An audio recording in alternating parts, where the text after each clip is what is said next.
Ya, kembali dengan saya Bung Ropan di Rai Soccer TV, dan bagi teman-teman semua, ayo dong, silakan untuk subscribe channel YouTube ini, karena tanpa bantuan Anda Rai Soccer ini tidak akan berkembang. Dan kali ini saya akan berbicara tentang persaingan di IPL, terutama saya udah pakai bajunya nih. Pasti teman-teman udah tahu ini Manchester merah, Manchester United. Wah, ini tetangganya Manchester biru yang kemarin dapat treble itu ketika mereka juara FA Cup, IPL, dan juga di UCL. Nah, sekarang tantangan itu ada di Manchester merah dengan pelatih mereka Erik ten Hag untuk bagaimana ya bisa kembali menjadi juara di IPL setelah ini berkuasa Manchester City dengan Pep Guardiolanya itu begitu superior ya. Di 6 musim terakhir hanya satu kali mereka terpeleset, 2020 ketika diambil oleh Liverpool dan mereka berada di peringkat kedua. Tapi selebihnya Pep itu bahkan 3 musim terakhir 2021, 2022, 2023 mereka hajar menjadi juara. Ada 5 gelar bagi Pep. Dia hanya tidak bisa melakukan itu di tahun pertama ketika dia datang di Bayern Munchen. Ya, dari Bayern Munchen itu dengan 2016-2017, tapi setelah itu 17-18, 18-19 mereka juara sebelum dipotong oleh Liverpool. Sekarang bagaimana? Apakah Manchester United bisa menggeser hegemoni atau superior yang begitu kuat dari The Citizens? Masih tanda tanya. Saya pikir agak berat juga karena Manchester City masih tetap difavoritkan untuk bisa menjadi juara. Nah, Manchester United sudah mendatangkan Mason Mount, gelandang serang dari Chelsea. Dengan kehadiran Mount diharapkan bagi MU ini mereka akan lebih bergairah lagi, terutama bagaimana di lini serang mereka. Namun mereka masih perlu untuk menambah satu striker, pemain nomor 9 yang harus ada di depan.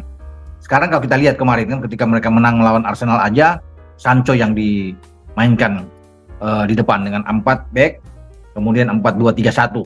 Di belakangnya ada Anthony, ada Bruno Fernandes. Sebagai kapten ke-11 ada Alejandro Garnacho. Sebelum Marcus Rashford juga masuk, ada Eriksen masuk, ada mungkin 9-10 pergantian yang dilakukan oleh Ten Hag melawan Arsenal. Mereka memang clean sheet, tapi penjaga gawang mereka belum tampil penjaga gawang baru yang menggantikan De Gea, yaitu Andre Onana yang datang dari Inter Milan. Kemarin masih ada Tom Heaton yang berdiri di bawah Mister. Namun kita bisa melihat komposisi pemain-pemain di starting 11 yang dimainkan oleh Erik ten Hag. Memang ini masih uji coba. Namanya pramusim. Ya, menang kalah itu belum jadi jaminan lah ya bagi MU apakah mereka akan bersinar di musim yang baru 2023-2024. Karena persaingan itu sangat ketat menurut saya ya.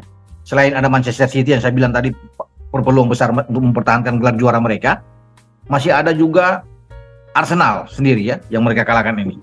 Karena Arsenal walaupun mereka kalah di pramusim, ini beda. Kalau sudah tampil di kompetisi yang sebenarnya mereka bisa berubah, apalagi sudah datang dengan Declan Rice, pembelian yang begitu tinggi, datang dari West Ham, ada Kai Havertz menyeberang juga dari tetangga mereka Chelsea.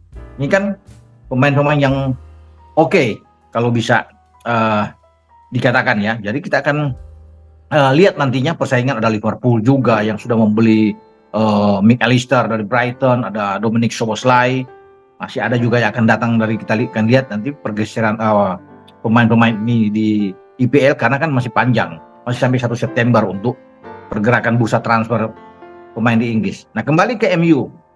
MU itu sudah 10 tahun terakhir tidak juara. Selepas Fergie atau Alex Ferguson itu membawa Setan Merah ini juara pada 2013, kesininya sudah nggak ada sama sekali. Ya, bahkan tidak tersisa anggota di 2013 itu masih bertahan sampai saat ini. De Gea terakhir dan sudah keluar kemarin setelah 12 tahun bersama dengan MU. Ya. Dan sekarang tantangan itu kembali ada di Ten Hag. Apakah Ten Hag akan bisa menjadi pelatih pertama setelah Fergie terakhir itu membawa MU juara? Nah, ini saya pikir sekarang sudah di 2023. Tentunya dengan banyak pembelian pemain-pemain yang bagus yang sedang dibidik oleh MU, karena MU kan perlu pemain nomor 9 yang saya bilang tadi. Ya. Ada Højlund ya, yang itu ada di Atalanta, striker Atalanta yang masih muda memang, dan dia dari Denmark. Nah, Højlund ini konon akan dijual itu 70 juta euro.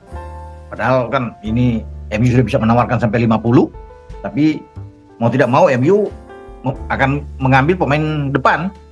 Ya, Højlund ini ada di pole position. Nah, kalau ada Højlund depan, ini enak, tidak lagi Ten Hag mencoba-coba mungkin masuk Sancho di depan atau Marcus Rashford yang akan taruh di depan. Nah, ada Højlund ini enak. Dia bisa menjadi pemain nomor 9 dan di belakangnya ada sederet pemain yang nantinya akan dipilih. Bruno Fernandes sudah pasti.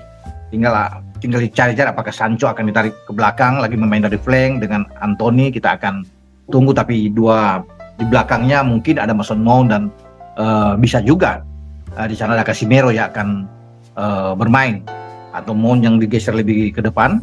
Itu menjadi tanggung jawab dari seorang Erik ten Hag. Tapi kalau di belakang saya lihat kan ya dengan Wan-Bissaka di kanan, kemudian Luke Shaw ada di kiri, Varane dan Lisandro Martinez, ini sebuah kekuatan yang oke lah untuk di lini belakang ya. Walaupun mereka sudah bisa mendapatkan kembali Johnny Evans, penjaga gawang ini paling utama Andre Onana. Kita akan lihat penjaga gawang Inter Milan ini asal Kamerun, apakah Onana ini bisa meneruskan kejayaan dari seorang De Gea yang menjadi legenda di MU. Tentunya itu perlu untuk ditunggu. Tapi yang pasti pertanyaan itu ada, sanggupkah sang Manchester Merah ini bisa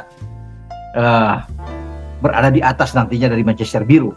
Itu kan pertanyaannya ya, yang memang masih sulit kalau melihat dengan pergerakan dari Manchester Biru ya.